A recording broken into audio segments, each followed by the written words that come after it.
అయ్యే విషయాలు రిపీట్ చేయకుండా నేను ఒక విషయం చెప్తాను, టైం వేస్ట్ చేయకుండా. ముఖ్యంగా మీరందరూ కూడా ఈ వయసులో చదువు మీద ఫోకస్ పెట్టుకుని మీరు చదువుకునే టైంలో మీకు కావాల్సిన ఏదైనా సోర్సెస్, అసెట్స్, ఏదైనా మీకు కావాల్సిన వస్తువులు కానీ మీరు సొంతంగా, అంటే ఏదైనా మనం సాధించాలంటే పరీక్ష రాయాలన్నా ఏదైనా కూడా మీరు సొంతంగా సాధించాలి. పక్క వాళ్ళని కాపీ చేసి కానీ పక్క వాళ్ళని దోసుకుని కానీ ఏదన్నా మీకు నడుస్తున్న మీ జీవనం నడవాలి అంటే మీరు చదువు మీ వల్ల రావాలి, మీకు వచ్చే మార్కులు మీ వల్ల రావాలి. అంతేగాని మీరు కాపీ కొట్టి ఇలాగ మీరు కానీ మీకు కారణం పెట్టుకోండి. అది నేను ఒక సలహా ఇవ్వగలను. ఇంకొకటి ఏంటంటే అందరూ చెప్పారు చెడు వ్యసనాలు అన్నీ చెప్పారు.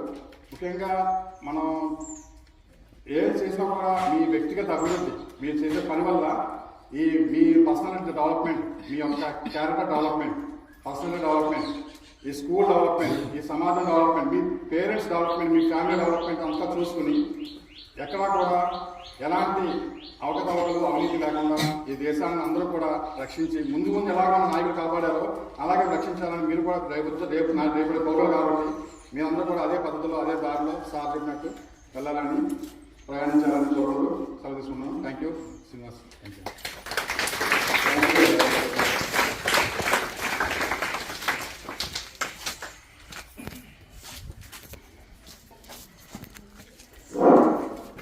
ఈ అన్ని వ్యక్తులలో నా యొక్క వాక్యం మేమందరూ కూడా కష్టపడుతున్నాం.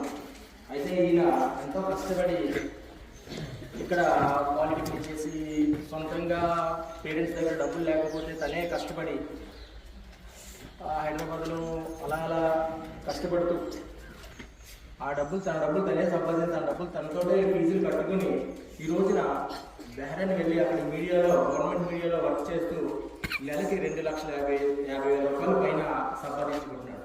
నిజంగా చాలా గర్వకారణం. అంతేకాకుండా ఈ సమాజం కూడా కృషి చేస్తూ ఉంటాడు. ఒకవేళ ఫర్ ఎగ్జాంపుల్ గవర్నమెంట్ స్కూల్లో పర్మిషన్ లేకపోయినా, లేకపోతే ఇంకోటి అవసరం వచ్చినా, కెమెరా అవసరం వచ్చినా, వాటర్ ప్లాంట్ కావాలన్నా తను ఇస్తూనే తన సొంతగా ఇస్తూనే గవర్నమెంట్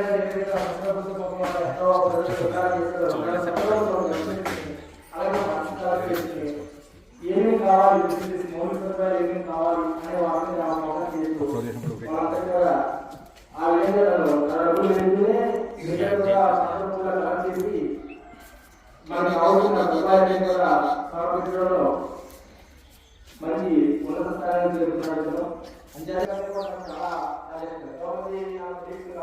అయినప్పుడు కూడా మంచి వాటిలో ఎక్కువ పాటుపడుతూ ఉంటారు.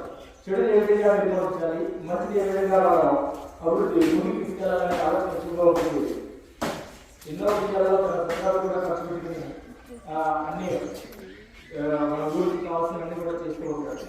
వ్యక్తిగతంగా నేను ధన్యవాదాలు తెలియజేస్తున్నాను.